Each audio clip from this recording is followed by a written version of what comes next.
go ahead and get started. What is today? February 22nd, 2021.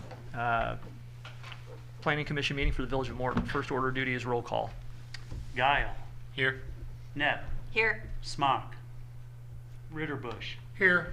Farrell. Here. Zobrist. Keach. Here. DeWeese. Here. We have a quorum. Barely. Okay. Next item this evening is approval of minutes. This is all the way back from November 23rd of 2020.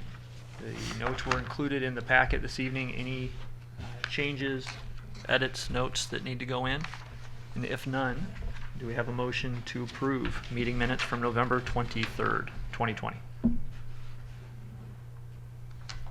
I second. Okay. Call when ready. I'm sorry, who made the motion? Keach. Thank you.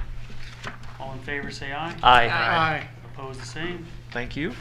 Next item up tonight is the public hearings. We do have some items on here, so before we get started, we'll let council give a brief statement to the public. Thank you. Public hearing is being held tonight pursuant to published notice. Any person wishing to address the Plan Commission will be afforded the opportunity to do so and will give their testimony under oath or affirmation. Any person living within 250 feet of the property at issue may cross-examine the testifying witnesses. No member of the public may address the Plan Commission until recognized by our chair. At the conclusion of the public hearing, the Plan Commission will make a recommendation to the Village Board.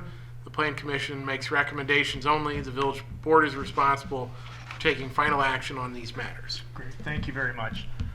First item up this evening is petition number 21-01ZA SP. Subject property is 420 East Washington Street.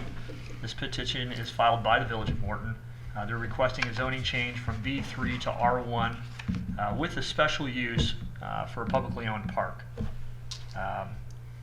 Some information, I believe, was included on this. Brad, do you have anything that you'd like to report on this from the village perspective? Yes, so a brief history. This property is the old, if you remember, the old Schultz landscape. I'm sorry? We should probably have you, since you are a testifying witness for the petitioner, we actually do need to swear you in. Okay. So, Raise your right hand. Do you solemnly swear or affirm that the testimony you're about to give will be the truth, the whole truth, and nothing but the truth? I do. Thank you. Thank you. So this property is the old Schultz landscape property, if you remember that, just kind of a reference point. Ameren purchased this property, was the last owner. The Village of Morton was given this property by Ameren. So the Village of Morton has the intent to donate this property to the Park District, the Morton Park District, for this to become a park. Any questions from the table this evening regarding this?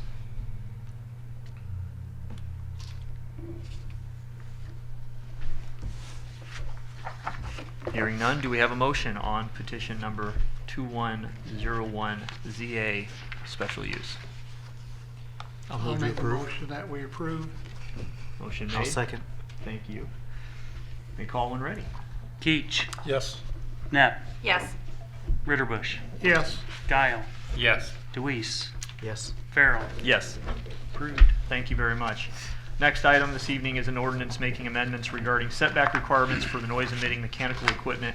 This is an amendment to Title 10 Morton Municipal Code.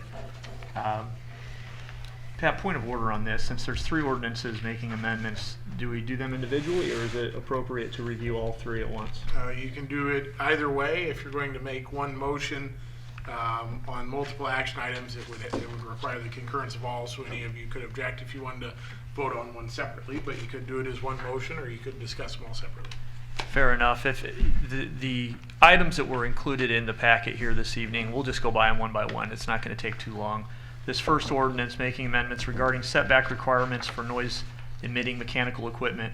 Brad, could you give the table just a quick set the table on each of these? Let's start with that first one. Yes. So currently, noise emitting equipment is not allowed 12 feet to the side and rear property line, which generally that consists of generators, swimming pool equipment, and air conditioning units. We have had an increase of generator applications. The problem is generators are generally located by gas meters because they receive gas from that gas meter. The problem is our gas meters are generally in the side yard, which most of the time they don't have 12 feet there. 6 feet is a utility easement, so it becomes a costly and cumbersome thing for the homeowner to try to locate that in a rear yard to get it 12 feet. So that is kind of the driving force behind this, to allow the emergency generators inside that 12 feet, but no more than 6 feet or no less than 6 feet. Thank If that you. makes sense. It does. So I'm sure you guys have all reviewed it, but when you look in the packet, it'll show on there in bold and black what language was added, and specifically it is added that backup generators may be located inside or rear yards, no case closer than 6 feet. Any questions on this ordinance this evening? I'd just make a little comment. I think those generators have gotten to be so quiet now, I don't see that this could ever be an issue, really. Be in a side yard close. And they don't run that often. That's right.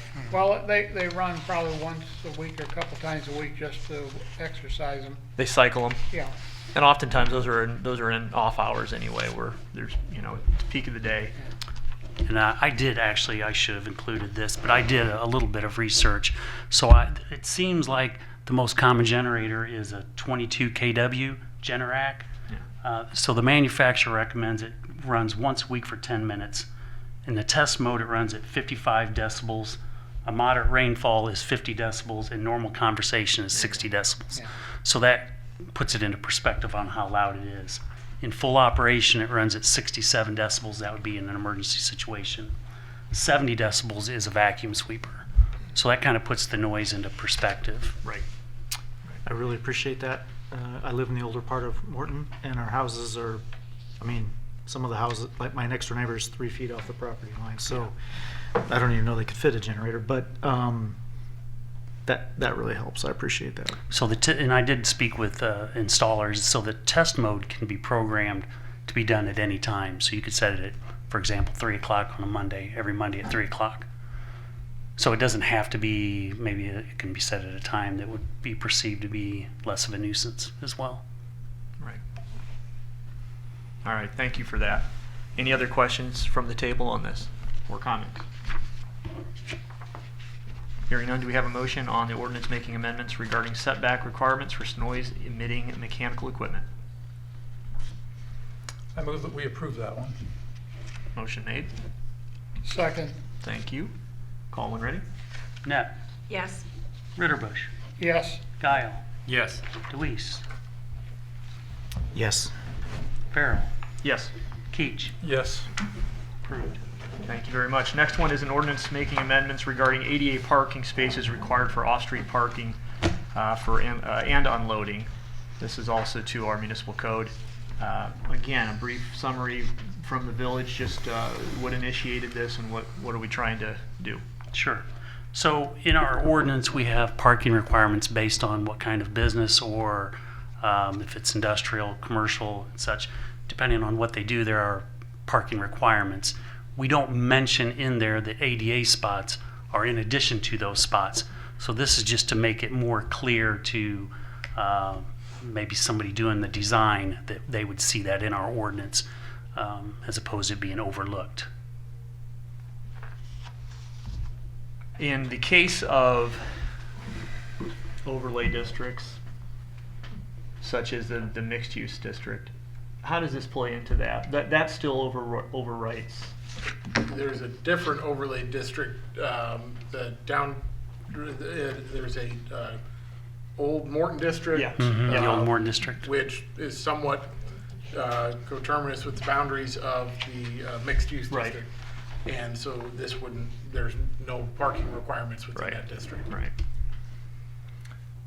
Has this always been the case that the ADA parking spaces don't count in the total? Yes, we have always taken that stance, but it's just not in our ordinance. Okay. So then that's the problem. We've received plans from Yeah. developers, and they don't include these. Then we have to come back and say, well, no, you got to have the ADA. Right. So it just puts it in writing, because they'll go to our ordinance and get those parking requirements out of there, and they're doing their homework. I feel it's just a failure on our part to not have that in there. Yeah. Yeah, these need to be as accurate as possible, save some money. Questions from the table on this? So Brad, you said you've had these conversations before, so the current businesses, it's not gonna affect, I mean, they're all it'd be within for, compliance. it'd be for a new development.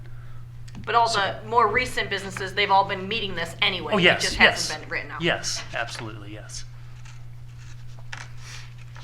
Yes, the process isn't changed, it's just that now it's in writing, it's more clear. Questions or comments? If none, do we have a motion? I'll make a motion to approve. Thank you very much. A second. Thank you. Call when ready. Ritterbusch, Yes, Guile, Yes. Deweese, Yes. Farrell, Yes. Keach, Yes. Net, Yes. approved. Thank you. Last one here is an ordinance making amendments regarding parking spaces for employees in industrial areas to Title 10. Is this similar in nature to the previous one? This one actually kind of was brought to our attention when somebody came with the design, and when we looked it up, when we looked up the ordinance that had the requirements, we didn't feel it made sense to have one spot for 1.5 employees. It just didn't seem to make sense in manufacturing. One employee in one spot seemed to be more appropriate. And that was really the driving force. Any idea where the original language came from or why? Was that research? I can only speculate that Yeah. it was a mistake, Or, yeah, or it was just an oversight or mistake. lenient toward manufacturing companies Yeah. wanting to invest, so, Yeah. which is more likely, I think. well, it could have been because there was a lot of carpooling at one time. Yeah. A lot of people used to carpool. That's the only thing that run into here. If a company has a program where they either encourage carpooling or they encourage, say, a bus or something to pick up, I guess they'd have to apply for a variance if they have some kind of a program like that. Because, I mean, it may not fit every case because of the way they structure things. Now, again, this one, that includes the ADA. Yes. We talked about before, so that's included in this. So one employee, whether they're non-ADA or ADA, would go in that calculation. Correct. Our parking requirements do not calculate ADA. That's a whole separate formula.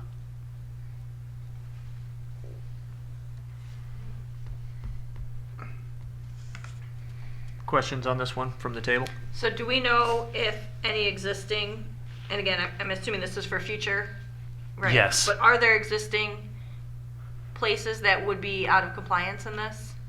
I do not know the answer to that. There would be an awful lot of, I would think, places we would have to go back to see if that actually was the case.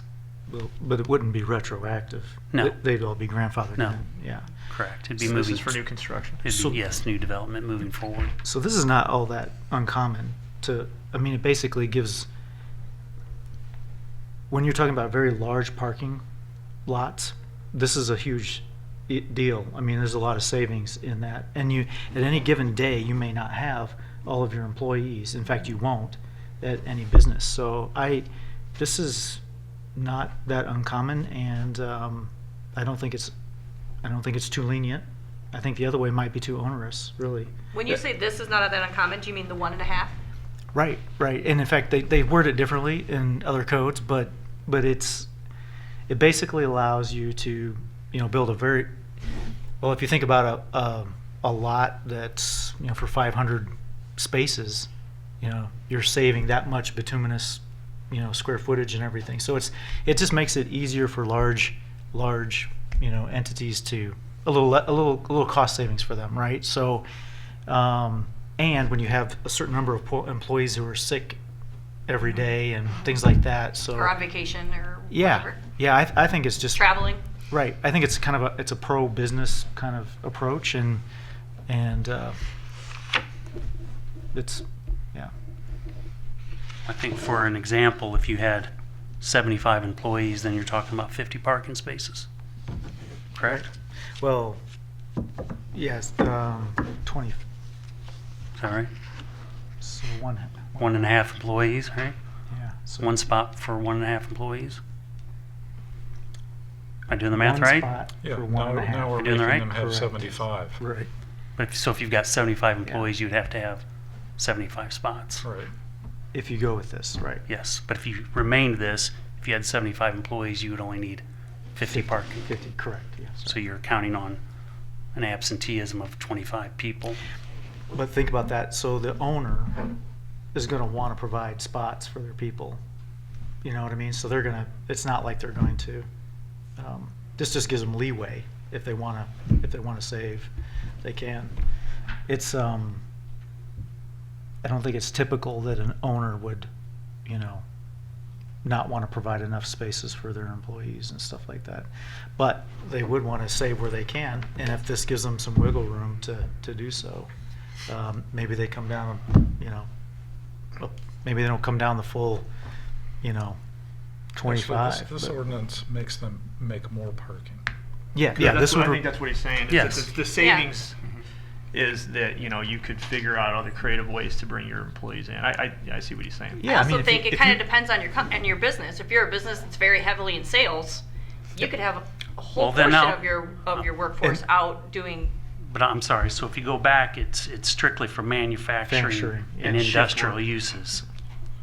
And then using research testing. So it gives. But it they gives still have the- salespeople, right, that are selling their product that are probably not going to be in the office. Well, I don't know. they would have come and go people, right? Yeah, they're visiting and stuff like that. So it just the way it's written, it gives them some flexibility. Is all my point is. And Sure. when you hone it in like that, it's, you know, is what it is. But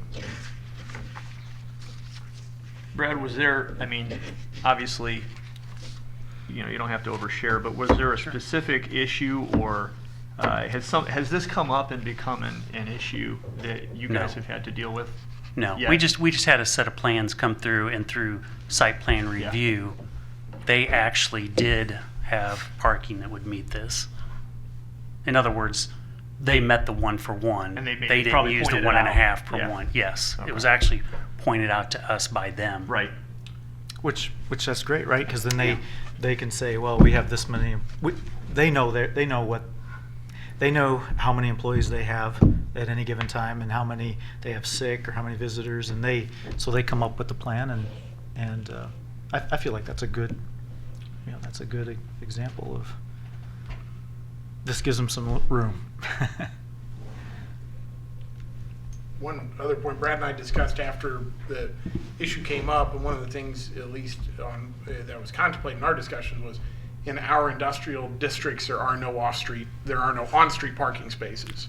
So if you undershoot, you know, if you're on Ashland and you undershoot, there's nowhere to go, you know. And so as we thought about the specifics of, or discussed, in terms of coming up with the ordinance change, that seemed a Right. relevant factor in Morton as compared to other areas. Sure, but the way it's written, it leaves it up to them to figure that out. Like they wouldn't want to have that, right? They would, why? Wow, my employees can't actually Yeah. park on my spot. I'm not coming to work today because I can't find a spot. Right, they're not going to do that. They're going to plan appropriately. Where if we revise this, that we're locking them in.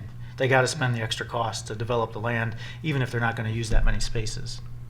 I'm sorry, I'm not making myself real clear here, but I think you are. No. I think you're crystal clear. I think, you know, this is an area where it's probably over-regulation to even have this in there. Manufacturer, whoever this is gonna provide parking places for their employees. If they don't, the employees go and work someplace else. So, you know, I guess I don't even know why this is part of the code, because it's gonna be self-regulated by the employer. They're gonna provide enough parking places, so all the people they expect to be there on a day are gonna find parking place. Yeah, I guess the flip side of that is if this location is where there is significant on-street parking, you don't want them to say, oh, they'll find plenty of spots, so I'm not going to put parking in there. But I do think going down to 1 is probably more aggressive than we need to be. So I don't know how Peoria does manufacturing, but they've kind of gone to a whole, we don't require any parking Yeah. in their zoning. Yeah, they've backed off in the last few years here. You don't have to. So, It's up to whoever the business is. yeah. It's kind of a strange one. After we have wrestled with that for years, now they don't even have a requirement, Proof. Yeah. so.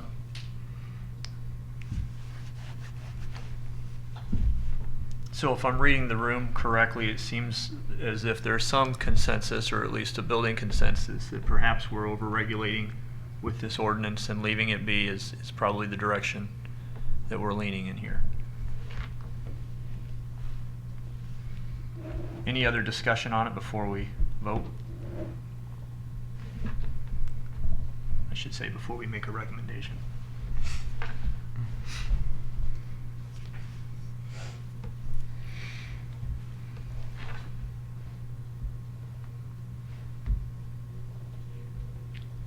So we're voting on it as written. That's what the motion is, yeah. That's the motion. I mean, yeah, I would say, again, council can give me some clarity on this, but I would say at this point in time, instead of amending something back to what it currently is, we just would vote this down and just say we don't recommend, and then it moves on to the village with the understanding that we feel like it's overregulation. I concur with that. I'm buying a lotto ticket. So we need to vote. So we have to have a motion to You have to have a motion to pass it, and Pass then we it. vote it down. Then you vote it Correct, down. we have to get Correct. it on the table, yes. I make a motion to approve. second. Call when ready. Ritterbusch, No. Guile, No. Deweese, No. Farrell, No. Keach, No. Net. No. Approved. Okay. That will end the public hearing portion. Any other business from the village? The only thing I wanted to let you know is the zoning maps, the village official map, and the land use map are all updated on the website. Okay. That would be all the changes that went through the commission this last year. Great. So that was pretty fast. Okay. Anything from anyone else? Vote to adjourn? I know we're having to work hard because there's only a handful of people here tonight. But I'll move. I move that we adjourn. I'll second. there it is. All in favor? Aye. All opposed? Good night.